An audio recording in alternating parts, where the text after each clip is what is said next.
Detail చూస్తే ప్రభుత్వం ఏర్పడి 4 నెలలు గడిచినా రైతులకు ఇచ్చిన ఒక్క హామీ కూడా నెరవేర్చలేదంటూ రైతులు కాంగ్రెస్పై మండిపడుతున్నారు. సిద్దిపేటలో రైతులు చేపట్టిన పోస్ట్ కార్డు ఉద్యమం రెండో రోజు కూడా కొనసాగుతోంది. వరి కల్లాల నుండే సీఎం రేవంత్ రెడ్డికి రైతన్నలు పోస్ట్ కార్డులు రాస్తున్నారు. ఇప్పటికే దాదాపు 10,000 ఉత్తరాలు సీఎం రేవంత్ రెడ్డికి పోస్ట్ ఆఫీస్ ద్వారా రైతులు పంపించారు. ఇచ్చిన హామీలు అమలు చేయకుంటే ఎంపీ ఎన్నికల్లో ఓటుతో కాంగ్రెస్ పార్టీకి గుణపాఠం చెప్తామని రైతులు తమ ఉత్తరాల్లో పేర్కొన్నారు.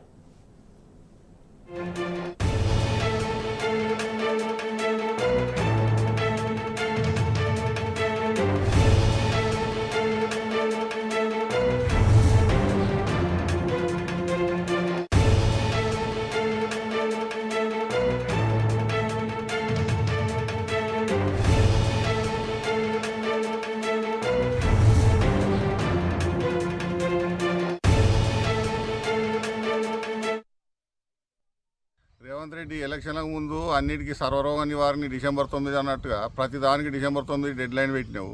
డిసెంబర్ 9 పోయి 8 రోజులు అయింది. రైతు రుణమాఫీ 2 లక్షలు ఏకకాలంలో చేస్తా అన్నావు. 15,000 రైతు భరోసా ఇస్తా అన్నావు. 4,000 పెన్షన్ ఇస్తా అన్నావు. 500 బోనస్ ఇస్తాను. పోయిన వానాకాలము సగం పంటలు అమ్ముకున్నాక బోనస్ ఇస్తాను. అవి లేవు. ఆ వానాకాలం పంటకే పెట్టినావు. కనీసం యాసంగి పంట కన్నా బోనస్ ఇస్తావా ఇవ్వవా? ఇప్పుడు రైతులు అదే ఎదురు చూస్తున్నారు. అమ్ముకోమంటావా? కనీసం వడ్ల కొనుగోలు కేంద్రాలు కూడా స్టార్ట్ చేసేవాళ్ళు లేరు ఇప్పటి వరకు.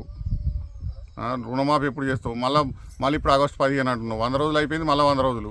ఇట్లా ఇదే వాయిదాలు వేసుకుంటూ పోతావా? మరి పింఛన్ వస్తలేదు, ఏమత్తలేదు. మాకు నీళ్లు లేవు, కరెంట్ లేదు, తాగేందుకు నీళ్ళు కూడా ఇస్తలేరు. ఈ ఎండల పంటలన్నీ ఎండిపోయినాయి, నీళ్ళు రాక వరి అంతా ఎండిపోయినాయి. మాకు కరసల పాలైనాం. కేసీఆర్ ఉన్నప్పుడు నీళ్ళు వచ్చినాయి, కరెంట్ ఉన్నది, మంచిగా ఉండే పంటలకు. ఈడు కాలువ రాలేదు, నీళ్ళు ఇవ్వలేదు, ఎండిపోయినాయి వరి చేనులన్నీ, రాళ్ళు పడ్డాయి. రేవంత్ రెడ్డి గారు 500కు క్వింటాల్కి 500 బోనస్ ఇస్తా అంటే ఎటువాయ్, రుణమాఫీ ఇస్తా అంటే అవి ఎటువాయ్, పింఛన్ ఇస్తా అంటే 4,000 అవి ఎటువాయ్. ఇవన్నీ చేసుకుంటే ఎంతమందిని మోసం చేస్తావు? ఇట్లా పంట మంచిగా లేదు, నీళ్ళ కొడతారు. రైతు బంధు ఇస్తా, రైతు బంధు చేయలేదు. 2 లక్షల మాపి 2 లక్షల మాపి లేదు. కేసీఆర్ అప్పుడే మంచిగా ఉండే. అప్పుడు టైంకు రైతు బంధు పడ్డది. ఇప్పుడు రైతు బంధు పడలేదు. 3 నెలలు 4 నెలలు అయింది, రైతు బంధు పడలేదు.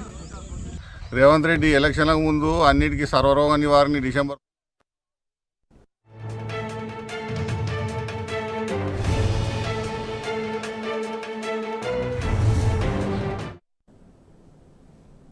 పార్లమెంటు ఎన్నికల ప్రచారంలో గులాబీ దళం కథనోత్సాహంతో దూసుకెళ్తోంది. చేవెళ్ల సభ సక్సెస్ తర్వాత ఇప్పుడు బీఆర్ఎస్ మెదక్ సభపై దృష్టి పెట్టింది.